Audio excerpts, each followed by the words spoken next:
My administration has taken action to abolish all discriminatory diversity, equity, and inclusion nonsense. And these are policies that were absolute nonsense throughout the government and the private sector. With the recent yet somewhat unexpected great Supreme Court decision just made, America will once again become a merit-based country. You have to hear that word, merit-based country. And I've made it official, an official policy of the United States, that there are only two genders, male and female. And we will have no men participating in women's sports, and transgender operations, which became the rage, will occur very rarely. Good morning, good noon, good night. It's your boy Rowdy, and we back at it again with another video. Listen here, man. I've been having some issues with some people, and I kind of want to see if I can address some of them right now. As far as politics and the political climate that we are in right now, I have some questions that I want answers to, and I'm gonna try to see if I can get these answers through, different kinds of research. But, as of right now, we know who's the president, Donald Trump, and he's got the mandate from the American people to do what? Everything that he said he was going to do.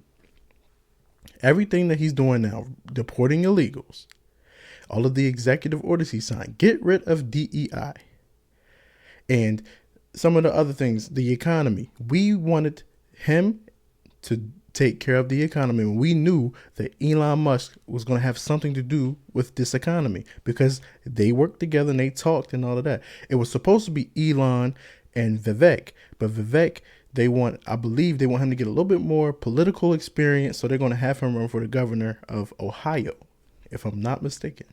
So that's why it's really just him, and I don't think they seen eye to eye, because typically when you have two head people in charge, that's what they are. Both of them are billionaires in their own right, and they're alpha dogs. Vivek he should have been president, but he didn't have the pull. He didn't have the clout. He didn't have enough information out there about him. He was just some Indian guy with a hard name to pronounce, and a lot of people felt like that was a bit repulsive or just a little bit untrustworthy. So understandably so, that's why he was in the position he's in. And I believe over the course of the next 4 to 8 years, we'll get to see a whole lot of Vivek Ramaswamy. But to that point, point number one I want to address, question number one I want asked, who in the Democratic Party can go head to head with some of the people in the Republican Party? For instance, I know Governor Wes Moore. I'm actually from Maryland, so I know about him. He may be one of the best. Also, Josh Shapiro may be one of the better ones, but they're not really speaking up.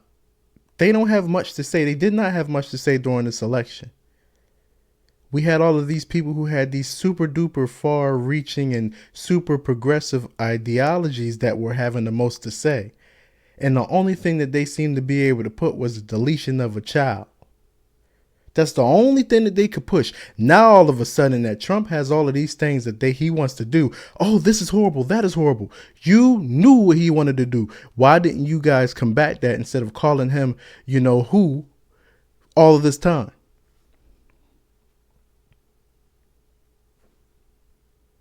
We had more than enough information out there about Trump and what he wanted to do. We had Project 2025, but what was the Democrats' antidote for what is going on right now? We are in dire straits, and we needed that to be rectified, and we believed that Trump could rectify it. What can the Democrats do? Stop talking about Trump and all of this. We needed him to fix it, and we gave him the mandate. What did Kamala promise us that she would do? All of this nonsense, the horrible things that are happening in the world, that Trump has nothing to do with it. We got to call a spade a spade. Instead of attacking Trump, which has gotten nobody anywhere, what can we do to improve the state of the United States? We are in dire situation right now. We were being taken over. You're talking about a government takeover from Elon Musk. We had the United States being taken over in certain areas. I believe Colorado, not Nevada, but Colorado, and there's a couple of other states that Illegals were taking over entire complexes. Granted, that's on a much smaller scale, but again, that was different things. And then, again, New York, I mean, was being overrun. Again, much smaller scale, but they were being overrun. FEMA was giving illegals money for no reason. Now, when the people that had the disasters this past summer needed that money, they couldn't get it. Now, California, who needs that money, they're having issues getting it. Why? Because it was going to all the illegals. And you can say I'm wrong. You can talk about people who voted for Trump. You can say all of us are stupid and foolish. Let's nip that in the bud right now. Okay, we're stupid and foolish. What is the antidote? What is the answer? Because you trying to have your reproductive rights is irrelevant to the point where we are in this country. Keep your legs closed. Stop being a hoe. Make better decisions. There are a lot of things that women can do because you hold access to reproductivity. Women bring forth life. Men give it, women bring it forth. I can't believe in 2025 we are having these kind of conversations about things that are biology. Not even to get into pronouns and gender. We'll let that go. Okay, so point one, who is next? 2, what things do we have from the left in the ideologies, or what kind of policies do we have that can combat Trump and improve the United States? Our economy was bad. Kamala did not show us or tell us anything different than what we had going on from President Biden. She said out of her mouth that there will be no difference between her and Joe Biden. What does that mean? It's going to be the same. If we as consumers, we as people who work, people who are doing all of this, if we understand that there is a problem with what's going on right now in the United States and there's a president who's doing nothing about it, why would we want somebody who has the same idea as that person? It's common sense, which I feel like we are lacking as a country. We have gone so progressive, we've become dumb. We want to sit there and talk about health insurance and it being fair and it being open and stuff like that. If you look at these countries, we have states in the United States who have higher GDP growth than whole countries. California, Texas, Florida, whole entire countries that allow for health insurance to be free. The economy in these states, it's much more expensive to live there. They make more money and it costs more to live in these states. Just to give a, simple, explanation.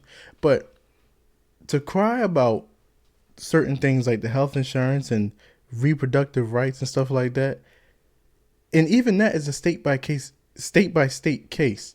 So if you're in a state where you disagree with what's going on, go vote. Organize people who have like-mindedness. Get petitions. Get politicians in there who have your who think like you. Get them in there.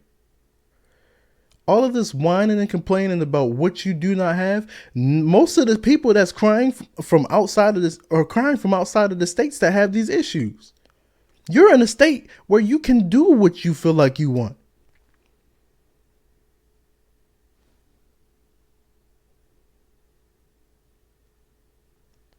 We're not going backwards. We're making things more common sense.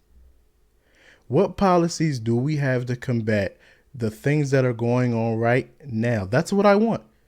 Because if again, like I established, I'm stupid for voting for Trump. So I want to know what should I have done to be able to put myself in position to have made a better decision in November.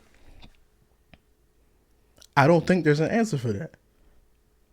And there's not an answer for that because y'all put up Kamala to sit there and vote for her and then say you were voting for the Democrats. No, you weren't. The Democrats are such an ambiguous party. There are people who are on the fence.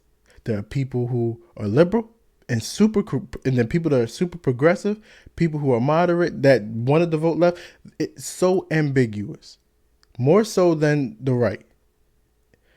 Now, having some kind of being moderate is good, but not understanding what's going on and voting the way you're voting is a problem. So, point 2, what policies do we have to combat that? And point 3, what on earth do we have in order to put up against Trump? What person do we have for the future? Because Trump's lineup is much better. He has much better of a lineup. So who would have been in Kamala's cabinet? Because we heard about Trump's cabinet. What people in the Democratic Party will we have been able to put up to go against the Republicans? Bernie Sanders is way too old. And if you hear some of the stuff he's saying, he doesn't thoroughly disagree with what Trump has got going on. It's just certain things and, stuff like that. And they've been trying to be difficult with these cabinet picks and, confirming them. But hopefully it gets to the point where Trump is like, we're getting my people in and we're going from there. You guys are belaboring this process. This is too much. This is foolish. So, again, those are my points. I think 1 and 3 might be very similar, so it might only just be 2 points. But I was mad when I was saying it. I just want to get to a point where we can have certain conversations, and I want to have that conversation down below in the comments, because what we're going to do is stop saying foolishness, and we need to come up with a solution. I don't understand why we do all of these insults, why we say all of this nonsense. I'm quite sick of hearing all of the stuff about Trump. Who did y'all have that was better than Trump, better than J.D. Vance, better than Vivek Ramaswamy? I mean, Byron Donalds. Y'all had nobody better than Byron Donalds. You have nobody better than RFK. You had to blacklist RFK so he didn't mess around and steal the campaign or steal the nomination. Because listen, had they decided to go and have a real actual vote for an actual primary, but instead of letting Kamala take over, who's to say that RFK wouldn't have won? Because he's a Democrat. Tulsi Gabbard, Democrat. All of these issues that you people have with these people, they are Democrats. That's another point. They're not Republicans. They voted Republicans because that was the way they wanted to vote. They wanted to vote for change. But you guys, you're missing it. If Democrats are coming from being Democrats and you guys have such an issue with these Democrats, that shows the issue with your party. There's an enormous problem with your party if you have people in which you can't even accept them. I would think the first people you would accept would be the Democrat people that you have that used to be Democrats or that are Democrats. They didn't used to be, excuse me.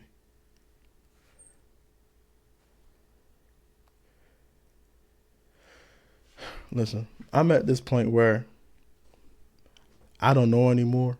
I just want to be able to come to a certain conclusion and be able to find solutions to all of these problems.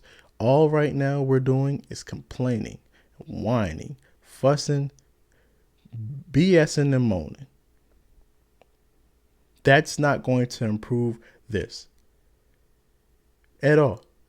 At least Trump has some solutions. Are they going to be the most foolproof solutions? Maybe not. But they're real solutions. They're tries. They're attempts. We did not have that same thing. They made an entire document, Project 2025. They made that so that the American people can see. Why didn't Kamala make something like that?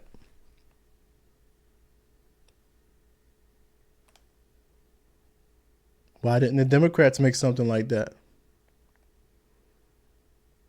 Yeah, they had 2025 and it was out for a while. Why wasn't a document made so that we knew exactly what policies the Democrats wanted to do, so that we could not only have 2025, Project 2025, but we could have theirs and make a comparison? Her coming out of her mouth saying, I'm going to be just like Biden, is BS. I'm so mind boggled. Then to tell us to go on your site so we can see all the stuff you want to do, which is akin to what Biden's been doing. What, like the people say, make that make sense. We're just crying at this point. Shut up and let's find some solutions. Let's work together to find solutions. But anyway, man, I really want to have some conversations with y'all in the chat. Please holler at me. I appreciate you guys. If you watched it to this far, please like, comment, and subscribe. And I'm going to get at you in the next one. All right, y'all have a good one. Peace out.